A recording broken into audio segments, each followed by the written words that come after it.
A little red tab or a little square or something pop up. And Mhm. guess what, Elisa? That means we are live. Got you know this shit's fire.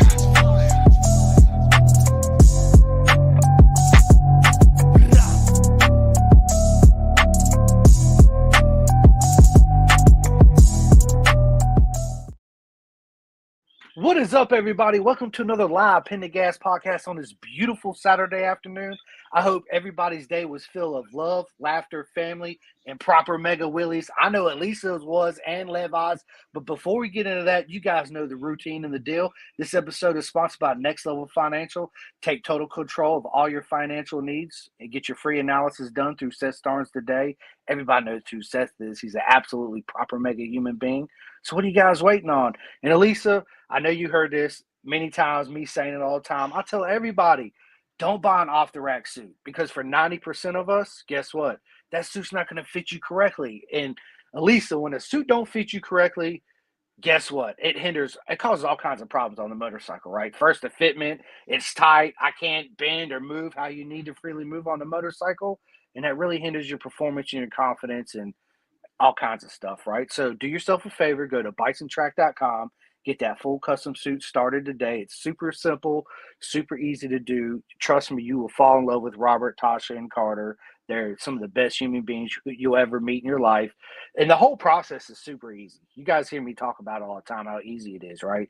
Basically, you sign up, you get an email, you pick the colors, the patches, the logos, cowhide, kangaroo, perforated, non-perforated, water hump, the whole nine, the undersuit, the gloves.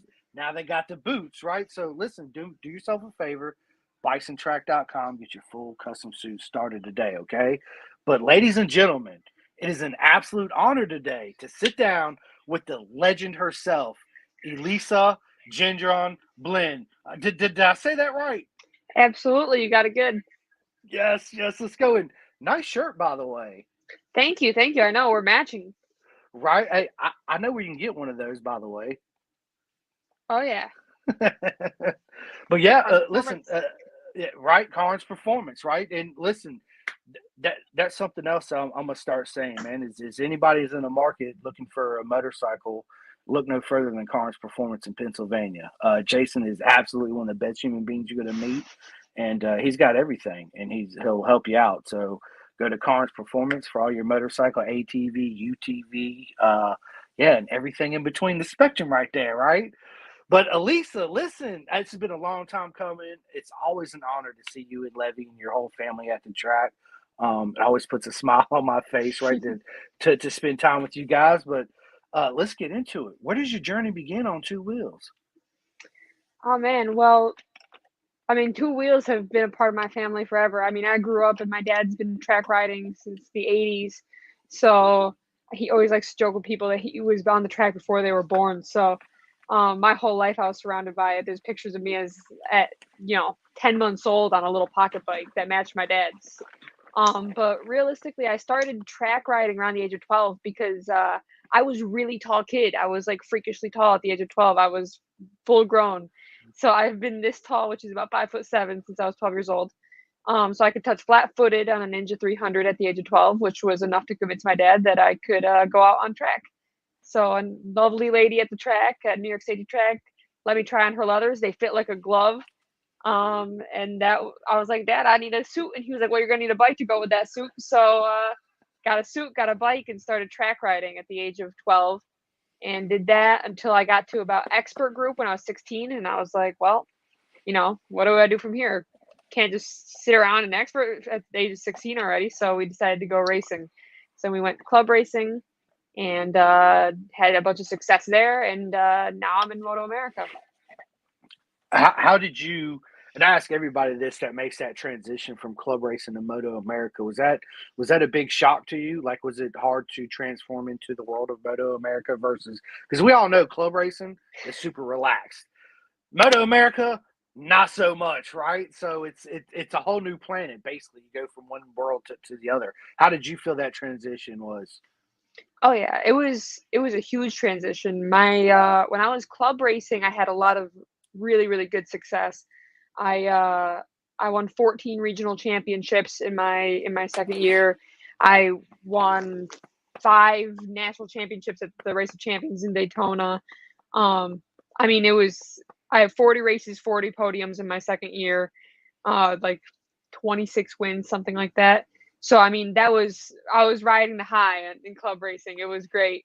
And that was all amateur. So I wasn't actually expert club racer, but because the success was so high, a lot of opportunities were open to me, just because my name was out there. So I got to opportunity to represent Puerto Rico in the Latin American Women's Cup in Mexico.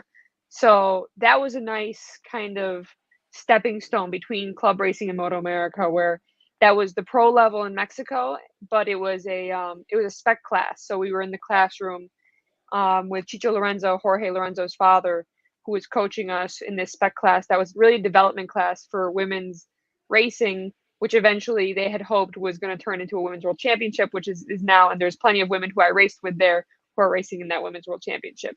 So from there, I got to race in Moto America, which is definitely a lot different. But the competition is so stacked. Junior Cup is, in my opinion, some of the best racing out there in Moto America, because they don't care. The racers do not care. There's no team orders. The bikes, I mean, they're expensive, but it's not the same as, yard selling war horses, Ducati. So, I mean, a lot of these kids don't really have that much forethought, so they're just going to send it in there. So it's really, really difficult class, I think, and it's super stacked. So I went from being, the top and riding that high to really having to start at the bottom again and starting to work my way back up. Yeah, it's always I remember the first time I made expert, and I was like, man, I'm gonna go out here and I'm gonna hang with at least the top 5. I was in the back. I'm like, yeah, okay, this is not going to my expectations at all, right? It's that where you step back and you almost got to relearn all over again, right? Mm-hmm. In a certain type of way. But I think it's once you make that transition, it's and then you go back to club racing again. It's like recess at school, right? Yeah. You're having fun with your friends, everybody's talking and whatever. It's not, teacher walks in the door, it's super serious. My window's this big, man. I only got this time to go get my tires changed at Dunlop and stickers and yada yada yada, all that Mm-hmm. cool stuff that goes along with that beautiful circus we're in, right? It's yeah. absolutely. Listen, congratulations, obviously, on your podiums today, right? Mm-hmm. You and Levy, that's absolutely awesome. Cool. Jules says Miss Batty is in the house, right? Congrats on the podium, right? So yeah, let's Yes, go. thank you. At Daytona, this is not your first time there, is it? No, this is my 4th time at Daytona. Fourth year at Daytona. So my first 2 years were amateur, and then I came last year, and this will be my 4th year here. Nice. Daytona's a magical racetrack, right? It's different than all the other places we go to for sure. So obviously this was your first year in Moto America. I love Junior Cup. To me, it's my favorite class. It's me. For me, it's all the raw emotions that all the young adults and kids that want to make it in other categories of the sport, right? And then when they do really well, at least it's all the raw emotions that everybody shows, right? Versus, and this is what I mean. So you have somebody that's so used to winning on the podium, Elisa, when they give a speech, it's I don't have. Let's see. I use this as my little microphone, right? Be like, yeah, thanks so much for the team. Thanks for KYT and all my sponsors. Yada yada yada. Thanks so much. Great bike. It was good, right? I'll see you guys next round. Versus somebody that's in Junior Cup, they win. It's whoa, let's go. And all the parents and all the love and the emotions. And then when they don't do good, it's all crying, right? It's all that upset and let down, as I assume is what they're feeling, right? And to me, that's what separates Junior Cup from pretty much all the other classes is that raw emotion, that you don't get in a lot of the other classes, right? Unless you'll have that one that comes through that don't win all the time. When they start winning, it's same thing. It's a magical moment for sure, right? So Definitely. Is being a professional road racer, at least, is something you always dreamed of doing? Yeah. I mean, it was actually funny. I was cleaning out some drawers during like COVID era, like some of my old schoolwork, and there was one of those like time capsule things that you write when you're in the 6th grade or so, like what do you want to be when you're an adult, and it said like road racer. Um, and obviously, like I had backup plans as a kid, things that I told other people that I wanted to be instead of telling them I want to be a road racer. So I'd be like, oh, I want to be a fashion designer, but it's funny because the time capsule said road racer. So I mean, yeah, I'd always wanted to be a road racer. I didn't think that was really in the cards for me. So this was actually my 2nd year of junior cup, but I really didn't ever think I was going to make it to Moto America. So I mean, I applied to colleges, which most junior cup kids aren't in school. So I've been in school full time since I started junior cup. I actually just am finishing up my bachelor's degree. I walked the stage in May. But yeah, thank you. So it's not really something I had thought about being a professional motorcycle racer kind of later on, but it was always a dream since I was a little kid. Yeah, sorry, you're right. This is your 2nd year. My bad. I messed that You're up, right? good. I don't have my notebook here. I come unprepared. I apologize. But yes, No, you're you're right. good. It is. And I love seeing women in our sport. I think that you girls and women deserve to be there 110%. And to me, and I've said this, I don't know if I said it to you personally, but I've said it to a lot of them, is that I think you and Michaela Moore and Shay and Mallory and everybody, all the women, you guys have this such natural ability to you, meaning that when I watch you women on the motorcycle, it's second nature, it's natural. Versus when I watch us men get on a bike, we're Spartans, we got to be aggressive and we're rah rah rah. It don't come as natural. So I think a woman has more tendency of a natural speed from the get go, where we got to finesse our style to tame our inner Spartan to be smooth, where women are more Mhm. uh, fluid in their motions versus us egotistic men all the time, right? So, but it's a beautiful thing. I always ask that question even before I even thought about podcasts and I just growing up watching. I was like, how come women don't never race Mhm. in AMA Superbike, right? You see him Mhm. at the TT, and you'll see him as a monkey in the sidecar driver, but you don't see very many of them in the solo class, right? Yeah. And I think it's a wonderful thing what they did with the WEC out there with the FIM. What do Mhm. you think of that? Is that something you would love to do too? Yeah, so I mean, a lot of my work in school, my bachelor's degree is in sport management. So a lot of what I'd like to focus on is women in sport and women specifically in this sport. So I'm in the honors program too. So I did a whole research study on women in specifically motorcycle road racing. And it's interesting because historically the classes that they have been made for women have never been made equal to the men's classes. So like you see these women's classes pop up sporadically, but they never last that long. And people are like, well, that's why do they not last that long? But it's interesting because the rules are never the same.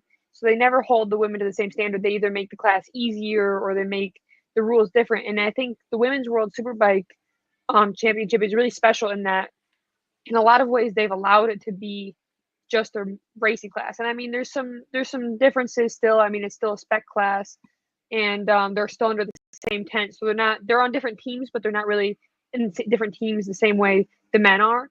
But I think it's a huge step in the right direction. It's very different to what's been done before, and I think honestly overall it's been very positive so far this year. Hopefully next year and going forward it'll get more viewership. But I think people like Anna Carrasco and Maria Herrera stepping up and deciding to do the championship really drew a lot of eyes to it. Yeah, that, and we got one of our own, Mallory Dobbs, out there. So Mhm. big shout out to Mallory. We're absolutely all proud of you and what you've done, even though it might not be what you envision on doing, but we're super proud of you because you're there, right? And it was funny, Elisa, because I had Mallory on. It's been I don't know, I can't even talk right now. Months ago, and she was telling me about the whole FIM thing, and I got a buddy of mine, Lizzie Whitmore, in the UK, and them two ended up being on the partners on the same team, right? Like, how crazy is that? It's yeah, it's I think it's good. I think that Moto America, and especially all racing organizations in the world. It's hard, right? Because I don't want to see them just have a spec women's class, right? I want to see them make the rules fair between everybody, men and Hmm. women, right? It don't matter what category, what class you're going to show up and race in. Um, I think it's great for the sport.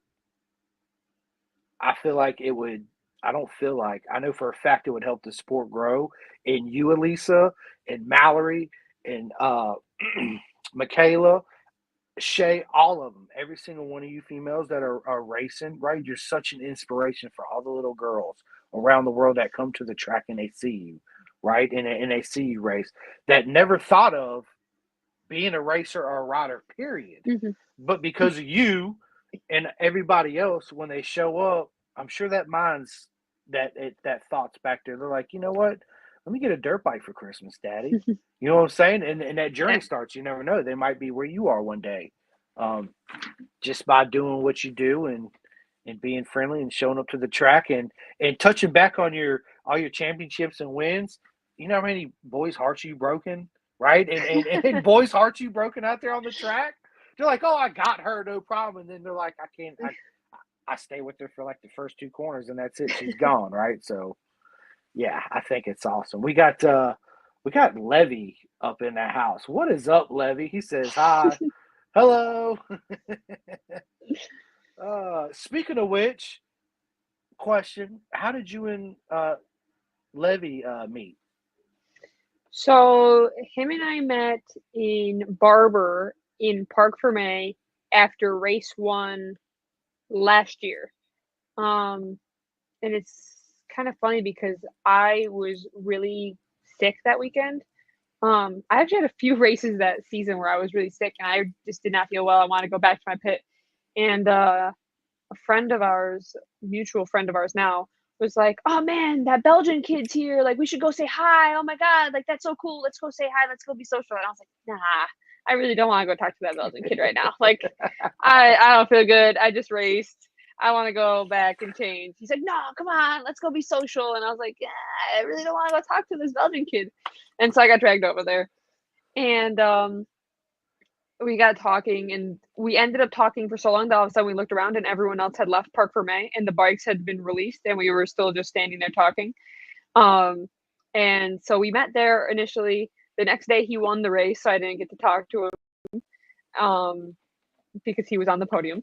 And then a couple weeks later, we had Road America for Junior Cup.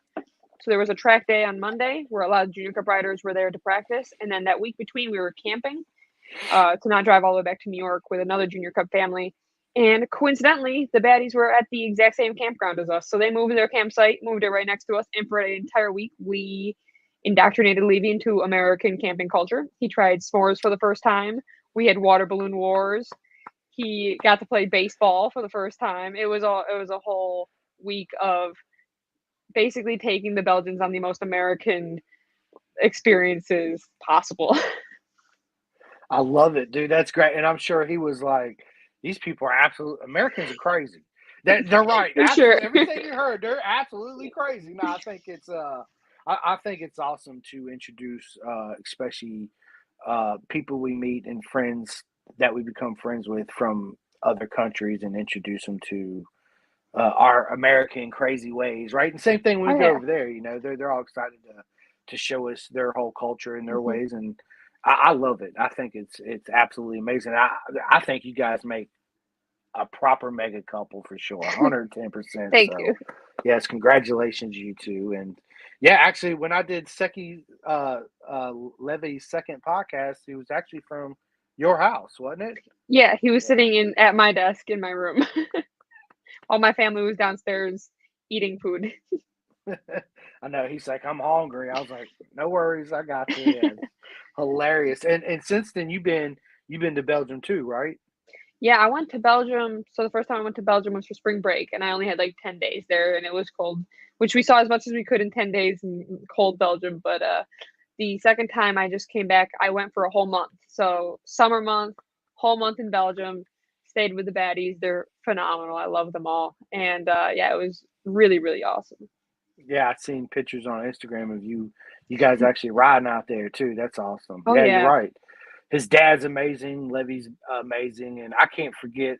I forget the other guy's name that I met at Jersey last month. Oh Uh, yeah, his sponsor, Olivier. Hmm. yeah. Him. I'm sorry that I forgot your name. I'm not good with names, but I always remember you. And yeah, it's good stuff. Good stuff. So, second year Junior Cup.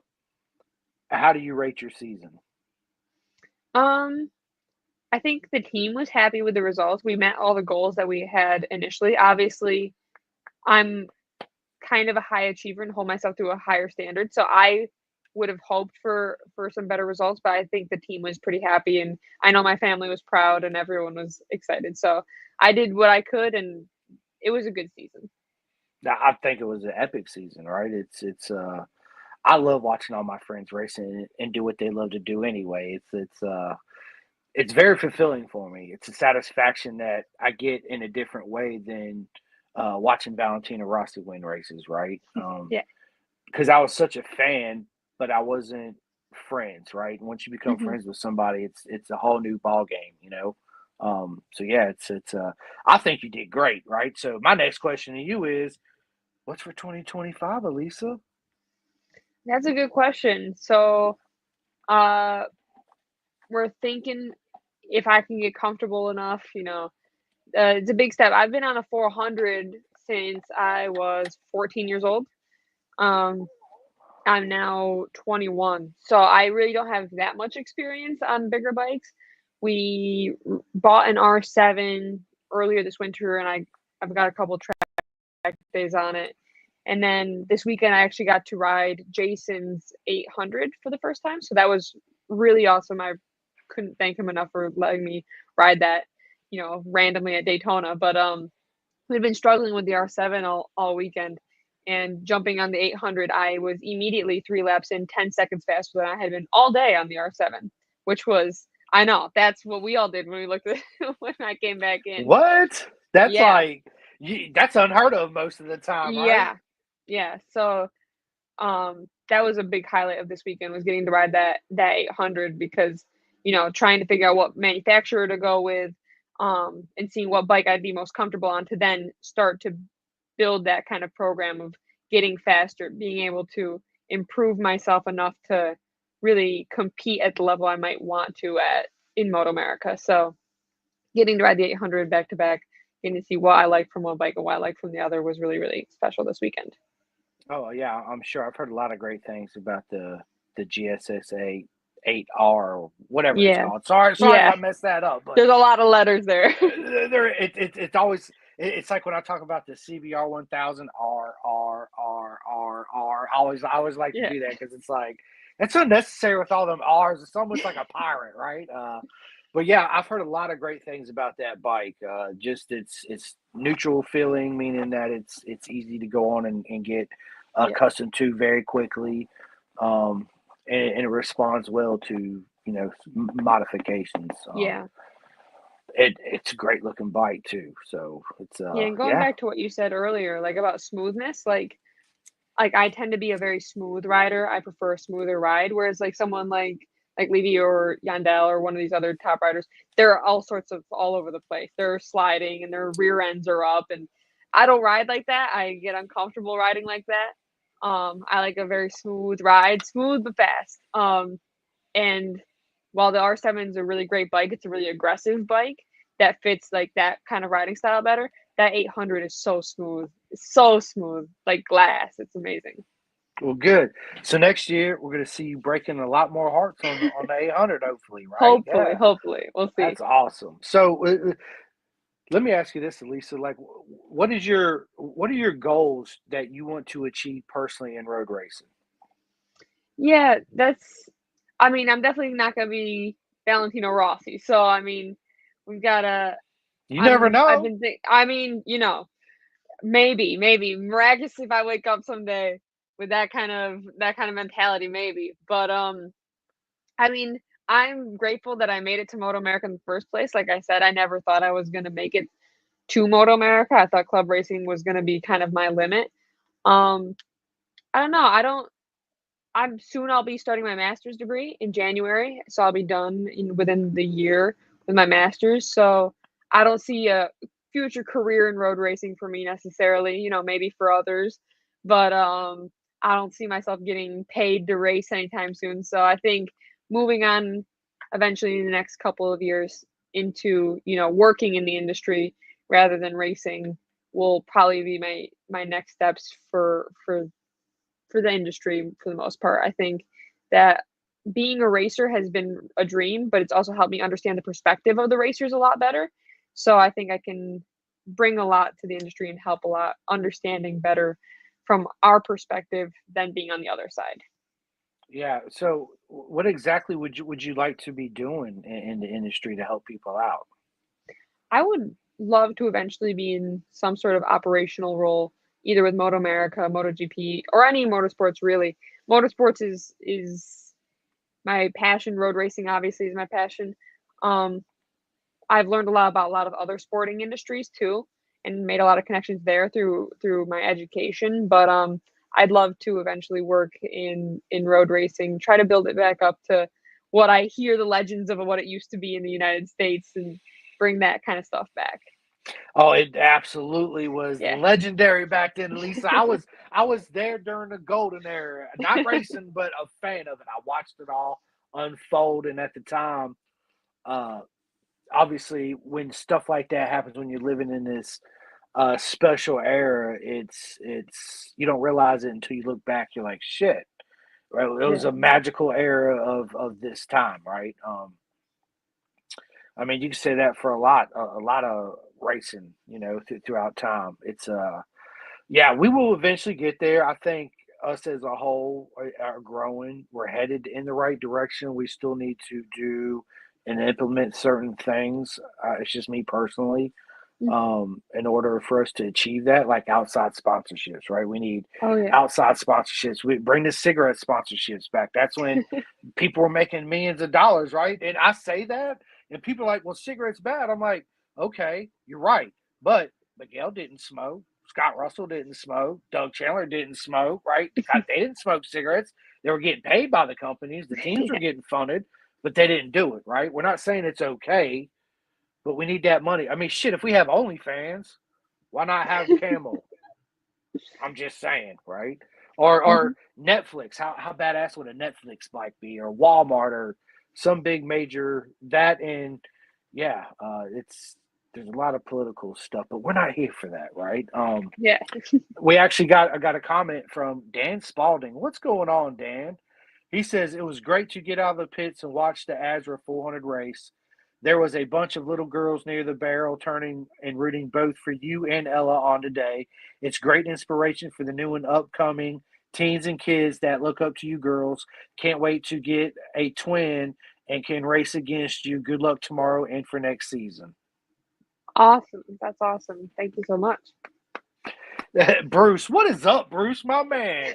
Bruce is in the house. He says, Elisa has heard me say that. Bring back Marlboro and Coors. Hey, Bruce, I'm with you, buddy. I'm absolutely with you. We need that money, right? We need it. Okay, so it's a misconception too because people that show up to Moto America and they go to races and they see you, Elisa, running around and you got the bison suit with all these leathers and patches and the cool Hmm. colors and 99.9% of them immediately assume, I wonder how much money she's making to do this. I wonder how much they're getting paid to do this. They're not. We're paying to do this, right? It's like me podcasting. No. I don't get paid to podcast. I spend that money to pay the podcast game, right? Same thing in road race. It's not as expensive, but I'm still paying to play the game. But yeah, it's. I feel like if we had, corporations like that, then it would be Yeah. a lot better. But you're right, the golden era. Those were the days, Alyssa. Those were the days. Yep. Now it seems like in a certain type of way, the motorcycles are kind of moving backwards. And the reason why I say that is obviously with all the Euro Cat 5 and all these emissions, you can't even buy an R1 no more, right? Can't buy a Hmm. GSX R1000. You can, but they're going to be solely purpose track built weapons, right? Um, Everything's going to, well, with the Yamaha, the new R9, right? Yeah. And I'm confused. Like in the golden era, 600 Super Sport was 599cc motorcycles. People, right? They weren't 959 Ducatis and GSXR 750s with fly-by-wire throttles. That's an extra 10 grand just to put on the Gixxer 750 just to compete in Moto America, right? It's like Mhm. 600s or 600s, Oh 750s or yeah. 750s, 1000s or 1000s, right? I think part of that too is a little confusing for a lot of the new people that's coming into the sport Hmm. because when you hear 600 Super Sport, you automatically assume it's a 600. Well, at Yeah. least I do because I grew up that Oh way, yeah. right? Um, and then they're like, well, why is there a Gixxer 750 and a Ducati 599, well, whatever it is out there, right? Hmm. And then you got to give the whole spill, and I fully don't, with the different ECUs, they try to limit the power and blah blah blah blah. It's like it's super confusing, right? Oh yeah. Um, yeah, yeah, yeah, absolutely. Let me ask you this, Lisa: what is your favorite racetrack that you actually race on in America, and what is your all-time favorite racetrack outside of the U.S.? In the US, I know it's an odd one, but NC Bike. I love NC Bike. That track, I don't know. I've every time I've raced there, I've had success. It's so much fun to me. The giant carousels in the back are phenomenal. I love that track. And like I always get weird looks when I say that because like, oh, you've raced Road America and you've raced, Daytona. I love NC Bike. It's a great track. And shout out to NYST because that's my home track. That's the track I learned how to ride on. That is they get they it's such an amazing track. It's got so much elevation. Um, it's got every kind of corner you could possibly want to learn. It's got elevation change. It's got blind corners and almost an equal number of rights and lefts. It's the perfect track to learn how to ride and race on. So New York Safety Track and NC Bike for sure in the U.S. What about outside? And outside, so when I raced in Mexico, I raced at a track called San Luis Potosi, which was my first podium down in Mexico. So that one's got my heart a little bit. It's actually a very interesting track because it is in the middle of a zoo, a public zoo. So you pull in and there's animals everywhere. And then the racetrack, the carousel in the back is actually part of the roadway that they block off. So it is a roundabout that they use in the zoo for cars and they block it off. So then you have racetrack part and then the straightaway is part of the roadway and it goes into the carousel, which is an actual roundabout. So that's a super, super fun track. It's super intricate. It's in the middle of nowhere in a zoo in Mexico. Super fun. I got to race at the F1 track in Mount Rodriguez in Mexico City. That was really fun, but my favorite one has to be San Luis Potosi. I love it. I love it. And I know you ate amazing food because Mexicans, I mean, let's just not kid ourselves, right? Mexicans pretty much on the top three of everybody's most favorite food because they got such Yeah. good food, right? Yeah. Obviously everybody knows my favorite all time racetrack's Cadwell Park. It's such a beautiful circuit, the history, how it came to be, all that. Man, it's a hard choice, man, because here in America, I really obviously VIR is my home track. That's where I got most of my track days at, besides Mhm. Firebird International Raceway out there in Phoenix. I really love Road Atlanta and I love Road America. I think those two tracks they're similar to each other in the feel when you show up Mhm. and you feel, and not necessarily the layout, but it's got the same feel as far as angulations, lefts, rights, ups, downs, yada yada yada. Mhm. Plus the food's good, right? Um, Bruce said Elisa is a celebrity in Mexico. Well, she's a celebrity here. Absolutely, right? Yeah. And then Amy Boleyn says, great job. Love mom. Love you too, mom. Yeah, absolutely. Yeah, there it is. Oh, there it goes. So listen, I don't That's know why pretty it's doing cool. it. Dude, on my phone, it'll do it. But when I'm on my laptop, it won't do it. It should do it for you too, Elisa. I don't think so. I'm on my laptop. I don't think it'll Well, work. all right. Well, dude, well, that's for you, mom. That's for all the moms out there. So there you go. Yeah, it's what do you think about the Talent Cup taking over Junior Cup? Um, I think it's interesting. I see why Moto America's doing it. I think there's a lot of talent in Europe with these spec classes that are trying to move up, and I see that Moto America has been trying to kind of set our younger riders up for success to be able to move up, and the Red Bull rookies opportunity at the end of the championship for whoever does that talent cup is a super huge draw. I do feel that it limits the opportunity for what makes Junior Cup special, which is what wild cards. Um, Junior Cup's a lower budget class. The Talent Cup's going to be a lot more expensive, so it's a lot more buy-in from parents. Which without our parents, none of us would be here. So big shout out to all of the Junior Cup parents, but mine especially. I think the Talent Cup for sure doesn't allow for as many wild cards, which I think is super fun because if you're a kid who's fast, who's maybe from the Midwest, but you don't want to commit to a full season in Junior Cup, but you sign up for Brainerd or you sign up for Road America and you get to show up with your 400, which I mean, in the grand scheme of road races, isn't that expensive. You can show up, you can try and qualify, you can race, you can be in the show, you can be on TV, and you don't really have to commit much further than that. I think Talent Cup is really going to take away from that. The buy-in is 22.5 for buy-in. So I mean, not many parents are going to do that for a one-off, for a bike that doesn't really race in many other classes. So I think I'm sad to see Junior Cup go. I think it was a really, really great class, but I'm sure the kids who are going to race Talent Cup are going to make it super interesting, and it'll be fun in its own new ways that I'm sure we haven't even realized yet. Yeah, I got such mixed feelings about it. It's man, it pisses me off in one aspect, but I'm happy about it in the other. I just see like it's if we're gonna have an entry level race program, it needs to be cheap for your average working Americans, mom and dads, to get into the sport. Like you said, one bike is 22.5, right? But who's gonna have just one bike? You got to Yeah. have two, right? And then you got to have spares. So let's say just to enter Talent Cup, you needed 60 grand off the jump. That's just off the jump. That's two bikes with 4 sets of rims and body work into some clutch levers and yada yada yada, clip-ons, rear sets, whatever. And then that don't include your entry fees or your travel or any of that, right? Or So your just food, any of those things. Yeah.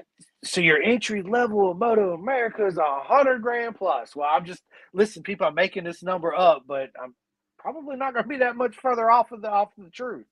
Uh, I love the idea of the 400s. I love the idea of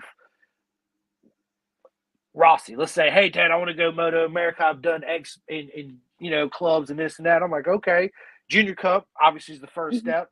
I can go buy me a salvage title 400 for $1,000 or less. Dump $5,000 or $6,000 into it and say, hey, let's go racing, right? I got the rear shock. I got the K Tech front fork internals. I got whatever, right? Boom, there it is. Now it's like, okay, I got to get a second mortgage on my house just to make it one season. It's and I see what America wants to do. We need more of us over there, right? We want to be in MotoGP. We want to be in World Superbike. We need to be in BSB. We need them over here too, as well, right? For the whole sport to grow. Dude, Dan, don't even get me started on the Dunlop tires in Moto America. That's a whole nother subject. Absolute. Listen, that's another thing they need to change too. For real, Moto America, it's like, look, I charge you, Elisa, you don't pay X amount of money, but I need $450 for these junk tires. I take it back. I'm not taking it back. We need tire wars back in our sport. We bring Pirelli, bring Metzer, bring Conti, bring whoever you want to bring, right? I feel like if we're going to have a single tire manufacturer, then don't make them so expensive. And if we only have a single tire manufacturer, where's the development in the tires going? Where's it coming from? You know what I mean? So I feel like if they had Pirelli where you can go and you were good friends with KARNS Performance, say, hey, I need 6 sets of Pirelli SC2s or whatever, right? 3 of these, 2 of these, Reigns, whatever. You spend less money, you can bring them to the track, and it's less money you got to spend. It's there's a whole lot to it, right? I feel like Moto America really needs to decide if we want to be a production-based series like we always have, or do we want to turn it GP and do the GP thing, right? I feel like if we want to do both, we need to have 2 separate series. Mhm. One start off NSF 50s to the 125s, 250s, the Kramer, and then go for it where you're on uh, race chassis. Okay, and then we have our normal path, which is all production bike racing, right? Everybody starts on a CRF 50, then they get a KX 65 two stroke, put some slicks on it, right? And then it's a CRF 100 or a 110 or a TTR 125. And then guess what? It's a 300. Now it's a 400, right?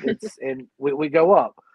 Back in the day, though, I feel like uh, our roots in racing, as far as flat track, really gelled well when we went over there and we got on the 252 strokes and the 500 two strokes, right? We did race two strokes here too, right? But with all that flat track and the front slide and the rear slide, paid dividends for us. Now they added all these electronics to it that kind of took all that away, right? Because now Mhm. everybody's doing this and the data engineer guy's doing this. Hang on a minute. Boom, unplug it, and then you just go out there and do this, and it's like, yeah, I need a little less traction control and turn four. It's willing a little bit more than I like out of 11, and this is all you got to do, right? I would love to see it also go back to where the cost of the electronics and all that. Man, this is a whole nother deep subject that, yeah, we're not going to get into right now. There's a lot of things, but I really believe that if Moto America wants to do the GP, I just don't see. This is the last thing I'm going to say about it. I don't see a huge benefit in having just one class with a GP chassis. Yes, I understand the top whatever two, three, or four of them get a little shot at the Red Bull Rookie Cup, right? But if they don't make it, they come back. Guess what? We're racing again. Production based motorcycles. Mhm. You see what I'm saying? So it's like, Oh yeah. I love it. I hate it. I just feel like we could do so much better with it. I don't know the Oh yeah. answer. I've been racking my brain about it, and by me talking about it and asking the questions, maybe we can come up with a good in between. I don't know. Mhm. I don't know. But anyway, man, listen, we're already 42 minutes into this. I told you it's going to go by like this. I have so much fun sitting down with all my friends doing it. Listen, everybody, don't worry about it. We're definitely going to do a part 2, 3, and 4, and 5 with Elisa because we still got Mhm. so much more I want to talk about with her. But I do want to transition into my favorite part of the interview where we get to know Elisa away from the racetrack, right? All the leathers are hung up. So I want to start out by asking you this. Are you a pineapple on pizza type of girl? You know, I had never had pineapple on pizza until like 2 weeks ago, and my coworker ordered it, and I was like, "Well, I guess I'll try it."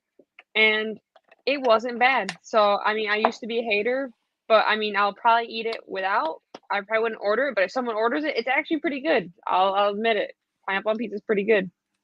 I love y'all hit it here first, right? Listen, I'm a big pineapple guy, so I love pineapples. So if I don't make, I told you I love to cook. I get it from my mom, so I don't buy store bought sauces most time. I make it, but if I'm lazy, I'm like I'm just gonna buy it because I don't want to make it. I still add fresh mango, fresh pineapple, some serranos, and yeah, I Mhm. got to maybe some caramel. Have you ever added caramelized onions to a jar of salsa? Boom, guys, you can thank me and love me later. And you think about it, that oh my god, it's so good. But yeah, absolutely. Um, do you have any rituals you do to prepare for battle? That's what I always call getting ready to go out and race, right? Is that prepared for battle? So I got to put my left boot on before my right boot or anything like that? Or Um, well, my hair goes up in a hairnet before I go on track. I'm not one of the girls that rides with a ponytail. It's all up in my helmet as like a secondary helmet. So making sure all my hairs are tucked in to the wig cap that I use is pretty important. And then once I'm all in, I usually kind of tuck down into a ball for a little bit, center myself, and then stand back up. actually, I do have two more questions for you. How did you and Bison end up linking up together? And Mhm. how did you and Carnes end up getting together? Yeah, so the bison thing is actually kind of funny. So they had an outlaw bison. They had an outlaw that they were living in a Thor Outlaw RV, and my family, my dad and I had an outlaw that we were going to the track in, and my dad and Rob were on the same. outlaw forum on Facebook, and then found out they were also on a bunch of motorcycle forums together. So they were like, that's weird. So they started talking on Facebook because they both had Thor Outlaw RVs and were both motorcycle racing people. So they got talking, and I went, this was before I was even racing. We just met up with them at a Moto America round, and Rob was like, yeah, let's measure you. So I think I was like 14 at the time. I got measured for my first bison suit. And like I said, I've been this size since I was 12. So my first bison suit when I was 14 still fits, still in great condition. I just have gotten different ones throughout the years for Moto America or whatnot. But I've got all my bison suits and they still all fit and they're phenomenal. And Rob and Tasha are great. I love it. I love it. So how did they are great. People, you hear me say it all the time, bisontrack.com, what are you waiting on, right? How did you and Jason Carnes and all that end up getting Yeah. together? So that was actually super lucky.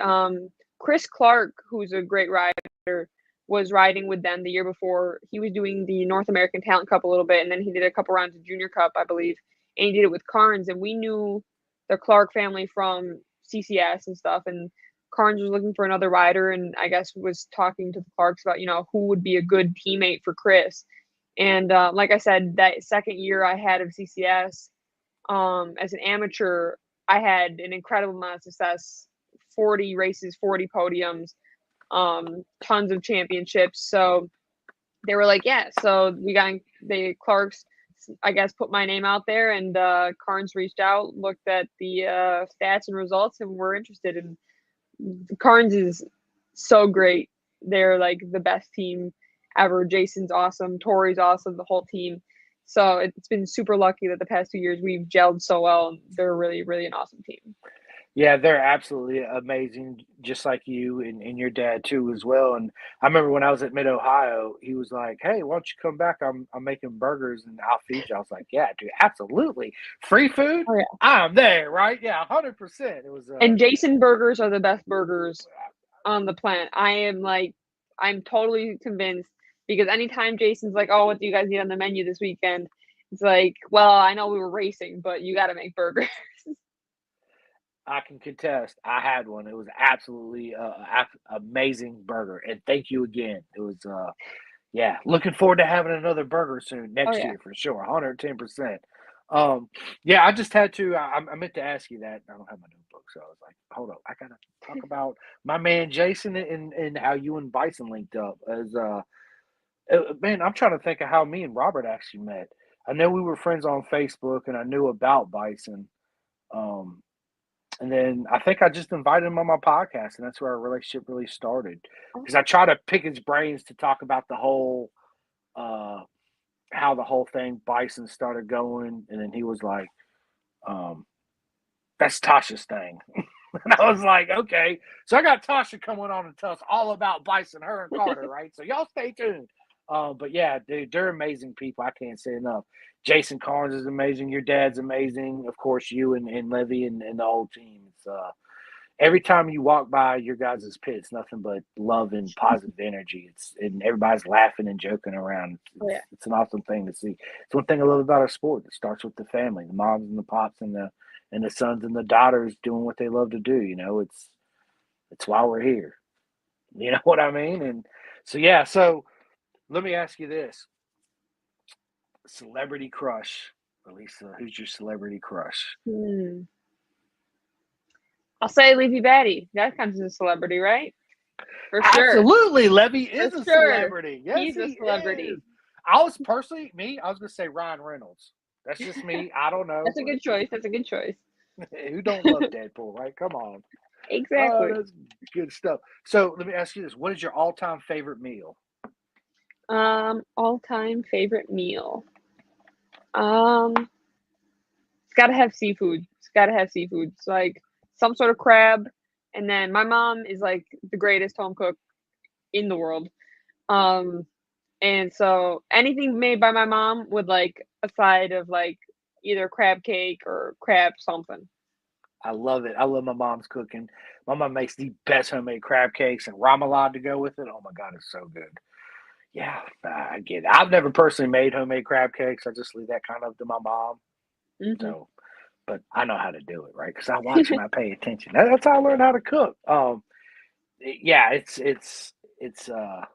Do you like to cook? Yes and no. I don't like doing dishes. I like to cook. I like to try and cook, but I don't do the dishes. So Levy or my dad or my mom, someone else has got to do the dishes because I get this like I'll clean toilets, I'll clean dog poop, I'll clean anything. But you ask me to touch a dirty dish, it's like the most vile thing I've ever seen. I don't know what it is, but I can't do it. Well, I know when you and Levy finally get your own place, I see it full of paper plates and plastic spoons and forks, Yes, right? That that's way what you I ain't told gotta my wash mom. them; you just throw them away. Well, so what me and my wife do, if I cook, then she'll do the dishes. If she cooks, then I do the dishes. But I'm always the ditch part. I mean, the dishes person when I go to my parents' house to eat. No matter what they cook, however many people are over there, I stay and I do all the freaking dishes. So. Yep. Yeah, yeah. Instead of yeah, I used to just eat and run out. Now I'm like, you got to stay and do all the dishes. I'm like, yeah, okay, I got you. I got you, mom. I got you, dad. Um, Tell us something we don't know about you at all. Um, I'd say my second biggest hobby is painting. So I paint a lot. I published a couple. I helped my cousin published a book and I illustrated it. So technically a published artist, I suppose. And I've done a couple of paintings on commission. And yeah, I spent a lot of my time painting, drawing, that kind of thing. What's your favorite thing to paint and draw? Um, Not necessarily a subject, but I like a lot of color. I bright colors, super bright colors, um, and kind of like block style. So, like they like somewhat realistic painting, but then broken down into color groups. So Kind of like roadblocks with bright colors. yeah. Hey, everybody knows I love bright colors too. I mean, just see my shirts walk around the paddock, right? My Oh pink yeah, shorts and all that. Yeah, well, whatever. I think bright. You got to stand out, right? Let's bring back the '80s colors, for people. sure. Bring it back. It's in style, right? Yeah. Oh man. So, what's your worst habit then? Worst habit. Hmm, good question. If you ask my mom, she'll say that I pick at my lips too much. So maybe that I pick at my lips too much. Mom, is that true? Because I know you're listening. Yeah, it's my one of mine is when I'm so go. Sometimes when I get a chance to procrastinate, I procrastinate. Um, but most of the times it's yeah, and when I get a chance to finally sit down and procrastinate, it's for like 30 minutes, 3 hours. I mean, not 30 minutes, 3 hours, right? And then I'm like, shit, I got to do something. I just wasted my whole day. But yeah, I'm just so go all the time. It's hard for me to sit down and this right here, this is me sitting down and relaxing doing this, interviewing my friends in legends of the sport. This is one of the most things I do to relax. Is this right here? So yeah, it's an honor and it's fun, right? And when I do them late at night, I can't go to sleep. Like I did, I had Kayla Yakov at 7:30 at night, and it's 2 a.m. and I can't even go to sleep. I'm literally wide open. Nikki's like, "Are you gonna go to sleep now?" I'm like, "No, it's just gonna be a long day, but it's worth it. It's cool, right?" So yeah, I feel you on that. Are you a spicy type of food girl? Um, I'd say, well, yes and no. Spicier than my dad and Levy can handle, but I wouldn't say too much. Levy can't handle no spice. No, nothing. Pure Belgian heritage right there. Nothing spicy, nothing. Texas Pete's probably super spicy to him. He's like, "Woo, this is hot." I'm like, Buffalo sauce is past the limit. He can't do it. Pat, you exceeded the limitations. I love it. I do you ever watch the hot ones on YouTube? Oh yeah, yeah So for sure. the last dab, yeah, I got a couple bottles of that. It is super good. It's hot. No, I ain't gonna lie, Mhm. people. It's freaking hot, and I gotta be in a certain type of mood to eat it because it's hot.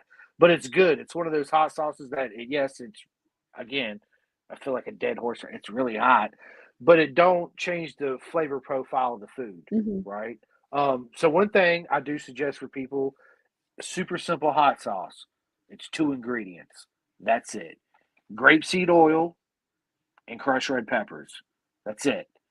50-50, 30-70, however you want to mix it. Usually I'll do a little bit more grapeseed oil and then I do crushed red peppers, shake it up, let it sit. The longer it sits, the hotter it gets. But it's only going to get as hot as as the red pepper flakes are. Hmm.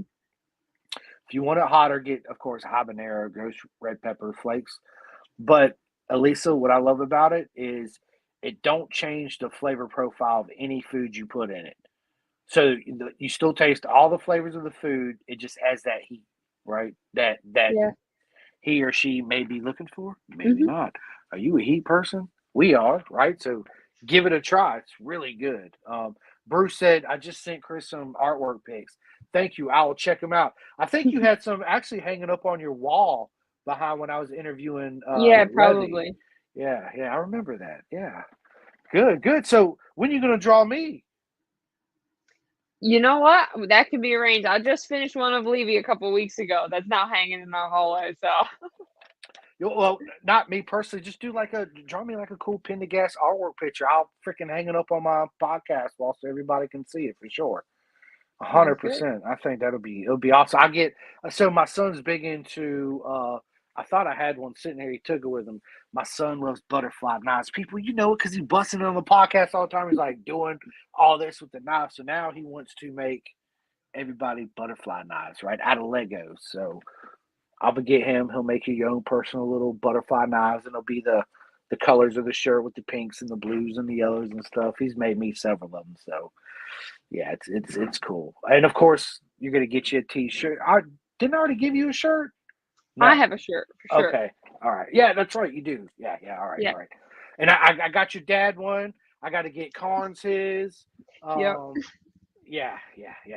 I told you what happened, right? I got 50 more of them in, and I ended up sending them back. The dude paid the shipping to send them back, so I just said, "Here, fix them, and we'll get it straight." But Hmm. anyway, um, what advice would you give all the up and coming ladies of our sport? Hmm. Um, I think stay focused on racing. Like stay focused on, like there's obviously the family aspect of racing, but I think there's definitely a double standard for female racers out there. And it starts really young, 14, 15, 14, 15 years old. What are we doing? What's going What are we on? doing? What is Oh, up, we got dude? the What license. is up, dude? My man. And he's This is got our number four. one What's racer up, right bro? here. We got Thor and Odin. I just want to say what up, Chris. And What up, we my love man? Lisa. I That's love all. you too. Go fast, be safe. That's Going it. back to my room. Bison, baby. Let's go. That was hilarious. We're watching you over there. So. Awesome. I love it, dude. Appreciate it. See, guys, you heard it. You hear me talk about all the time. BisonTrack.com. Let's freaking go, people. That was Join an the epic herd. cameo. That was Dude, an that was epic awesome. cameo. That was absolutely magnificent. Levi Batty, thank you. I love you too. He says, I love this podcast. Man, I love you too, buddy. Yeah, it's absolutely amazing, dude. I love Robert. Dude, I can't wait to come back. I'm so sad that the season is over with and I don't get to see none of y'all until next year. It's I killing me. know. It's killing me.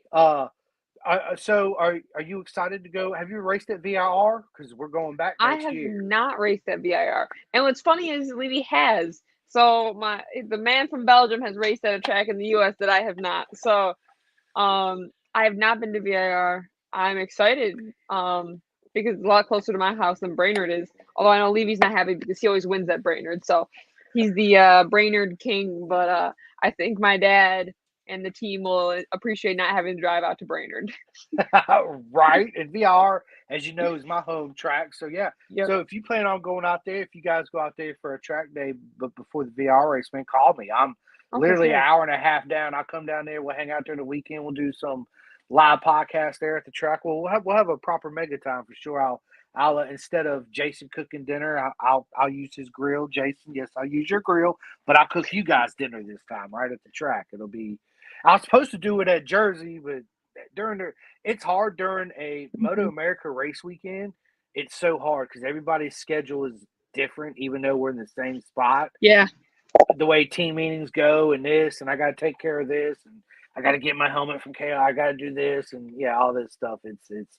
But at a track day event or a club race, it's a lot easier because it's more relaxed, and we can, yeah, sit down and enjoy it, right? Have a good time. So, look, dude, we're an hour into this, dude. This has been an absolute proper mega time. I've had so much fun.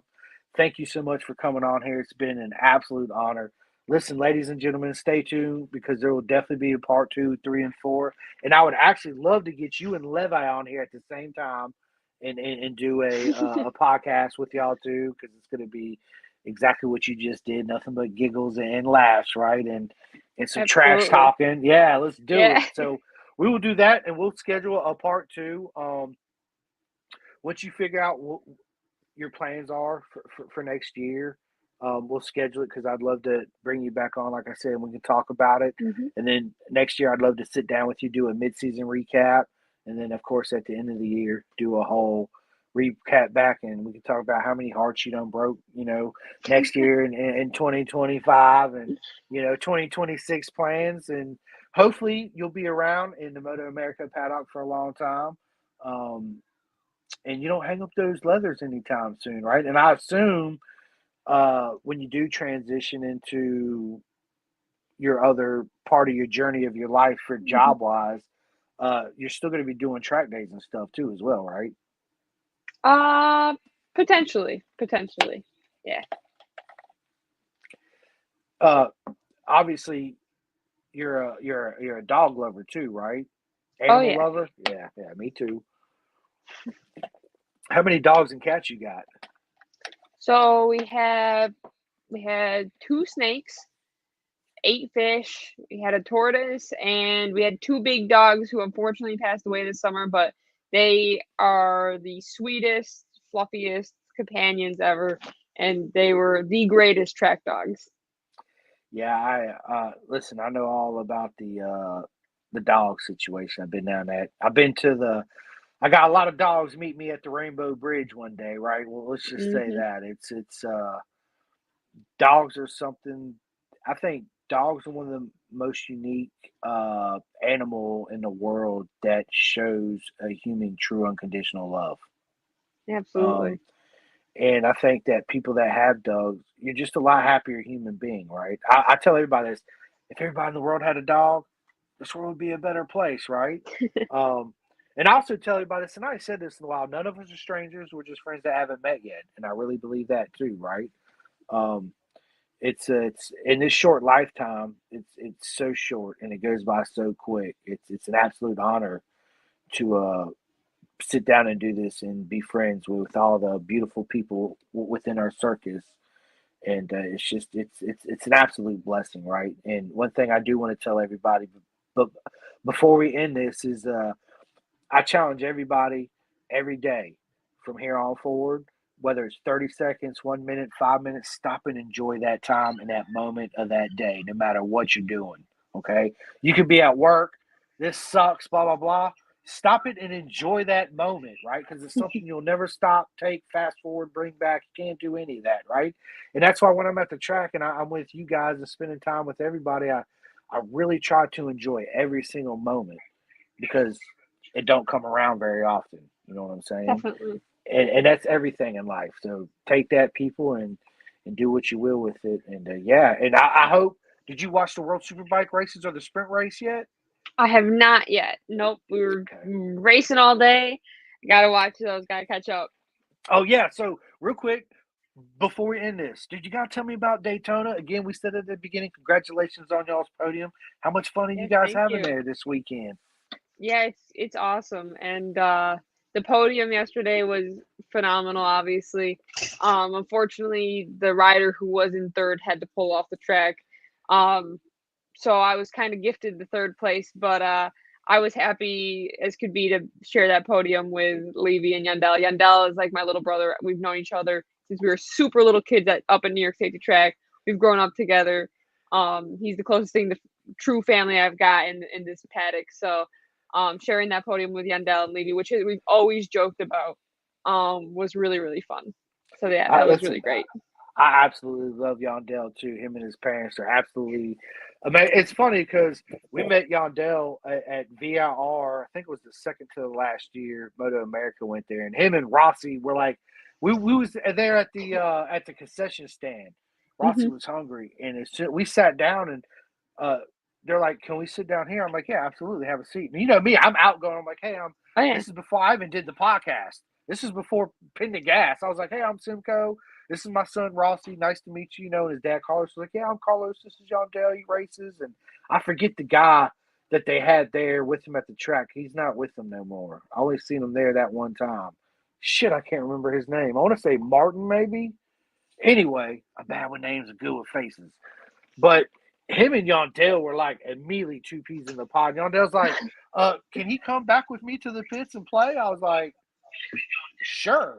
Okay, let's go. You know, that's how that whole thing started. And then every time we go, he's always riding Yondel's little 50. What is up, Bruce? Levy, what is up, my man? Oh, I got crab food. Cakes. He got me crab cakes. He got crab cakes. Thank you for bringing me my crab cakes. I appreciate it. Oh. Yes. I don't know. You're lagging. He can't hear me. He's hearing the live on a lag. That's fine. Oh, okay. All right. Well, it's good to see you. Daytona Beach. That was crazy. Yeah, he went to Daytona Beach. It was wild. I don't want to even talk about it. You see things at Daytona only in America, right? That's it.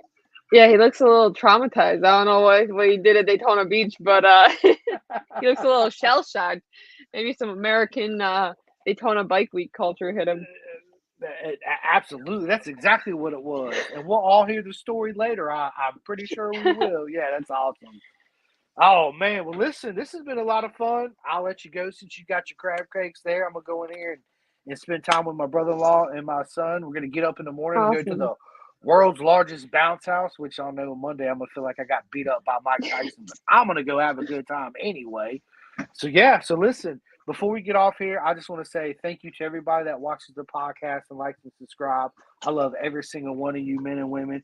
If you had not had the chance yet, please go to my YouTube, my Spotify, Podbean, all that good stuff. Hit that like and subscribe button. Big shout out to Next Level Financial, Bison, Chef Eats, Vet2 Track, RD Racing, my man Jake Marsh. All my friends in BSB. It was a proper mega season this year. My buddy Luke Power out there in World Super Sport, you did a mega job today. Of course, congratulations to Mallory Dobbs. You was absolutely amazing this year. Man, I got so many people to thank. You guys know who you are. Thank you so much. But before I end this, Elisa, tell everybody where they can find you on socials. And if you're there at Daytona, people, go by. Go give her a high five. Get a signed knee slider and all that good stuff. And say hi to Levy, too, while you're there. Show him some love as well, right? But, Elisa, tell everybody where they can find you on all the socials and all that good stuff. So on Instagram, Elisa Gendron, just like that, spelled out. And then if you're only on Facebook, I don't have Facebook, but if you follow Bruce Gendron on Facebook, you'll be completely up to date with all the stuff that's going on with my racing. 110%. That is a fact. But ladies and gentlemen, it's been an absolute honor to sit down with the legend herself, Elisa Gendron Blend. Thank you so much for being on the podcast. I can't wait for part 2. And I hope if you guys haven't watched any World Superbike or MotoGP yet, what are you doing, right? I'm not going to give nothing away. Super good, people. But I will see you guys soon. All right, Elisa, hang on one second. Let me end this. It's always weird.